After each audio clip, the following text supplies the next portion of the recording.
So it's a good time. It's a good time reading the patristics on women. Yeah, well, people have to understand that a woman's out in the workplace. How often do you hear about affairs going on? First off, you're putting temptation in men's faces at work while they're at work now, right? So now Yeah. men are now working around women. That how often do you hear about there's lawsuits going on because men can't, especially single men, are going to be cads at work. So now you have women in this work environment. It's not a healthy environment. Wives are cheating on their husbands. Husbands are having an affair with their secretary because there's a secretary at work. It has been nothing short of disaster for our You culture have and our society. the whole work wife concept now. Yep. Yeah. Yep. Exactly. Anthony, I'm always impressed with your kind of gut hunches too. I guess I wasn't trying to, but I was complimenting my own. A lot of times you and I will talk about something and you'll say something. I'm like, that's funny. I just came to that. If folks inspect I've found it before, the rate of adultery, it spiked like exponentially when you had women in the workplace. Even folks that agree with me about like, yeah, it's a grave evil not to be tolerated. That's Pius X, having a woman working outside of the home. They don't tend to think in the first or even the second place about how fundamentally subversive and foundation altering it was for society writ large when women just, who are these private creatures, each man's wife, if she's a good wife, like I was saying about Steph, is his treasure, his private treasure at home that's doing this diligent, beautiful, fun, good smelling work, beautifying work around the home by day. She's just his little treasure at home. And it's really lovely. When all of them were forced out into the workplace, which did happen under the second wave of feminism, really beginning in 1970, it altered American society.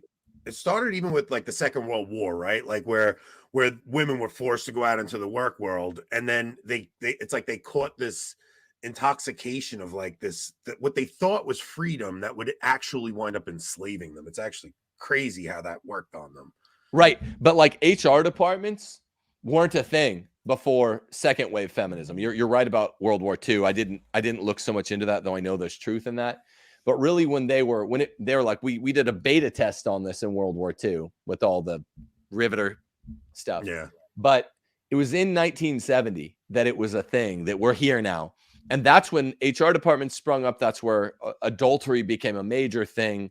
You had close to those years, no fault divorce coming out. And then it's just, I always tell people, when I was a teacher for 8 years high school, 2 years college, they would beat you over the head with this admonition: don't be alone in a room in the classroom, even after a class, even with a student where they're asking you their homework right before you go out. Oh, Mr. Gordon, would you look at this? And you're like, here, that ain't awkward at all. If it's a female student, you have something to talk about. You're pointing at a page. Yeah, do this, then this. It takes 30 seconds. Then they scamper off to the next class. And the door slams behind the high school students when they go out. So I'm like, this is stupid. I don't mind being in here for 20 seconds answering a question on a paper. What I hated was when female teachers would walk in there, or female administrators would walk in during my planning period for like a chat, and they sit on a desk in their little outfit. I'm like, can you get the hell out? Like, I don't talk to other dudes' wives. That's not, I mean, we can be friends in each other's presence, but I'm not into talking in a room alone with some other man's wife. I have this thing where so I don't, even my brother's wives will always be my brother's wives to me, right? Like cool. Any women that I'm friendly with, like I am a firm believer that men and women can't be friends. Like there's no scenario where I'm not as the primary relationship.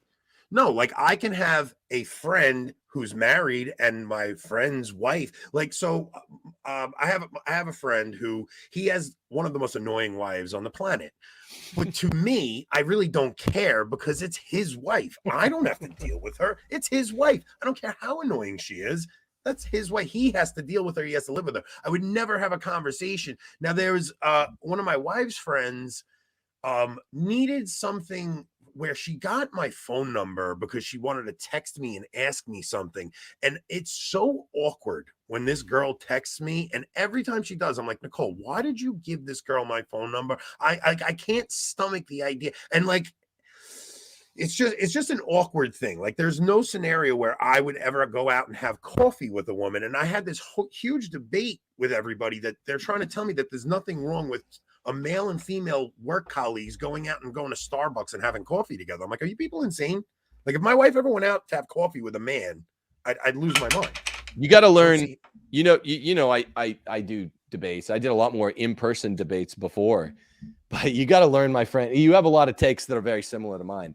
Where to debate and where not to. Sometimes you just tell someone, if you believe that, you really believe that, then you ain't going to make it. That's all I have to say to you. If you're stupid enough to believe that married men and women can be friends, then you ain't going to make it, my friend. I mean, like, it doesn't really matter when you're single and she's single. Like I had a very good female friend that was like my best friend when I was running around, the single guy dating lots of different girls. I ended up marrying her. She's Steph. So we're attracted to each other.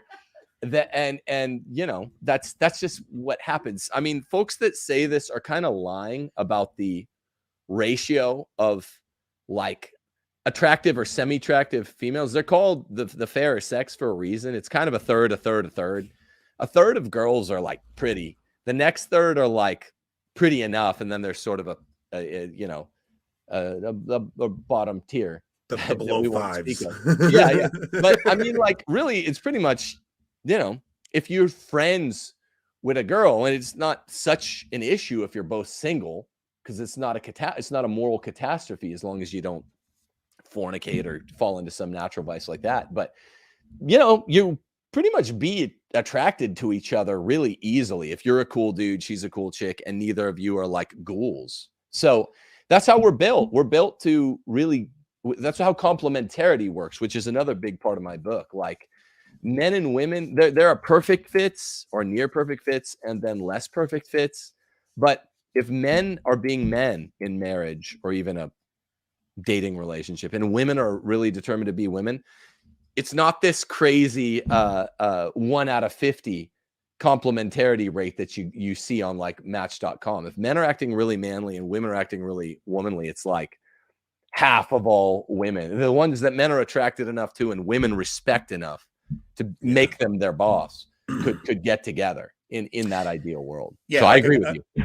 A man that actually shows good leadership qualities and is virtuous, I don't care if he's ugly, like he's a catch, you know? So it's like, even like my in-laws think I'm out of my mind, right? And they're like, you have daughters, your daughter's gonna meet a guy just like you. And I'm like, I hope to God with all my heart my daughters meet a guy like me. Of course. I put God first. I don't look at filth on the internet. I would never look at another woman. I'm like, what are you guys talking about? You think I'm such a chauvinist? Like, you guys don't understand what I'm talking about here. It's like, it's just too over their head to understand that out of all my siblings and all my, my in-laws, I'm the only one that lets my wife stay home.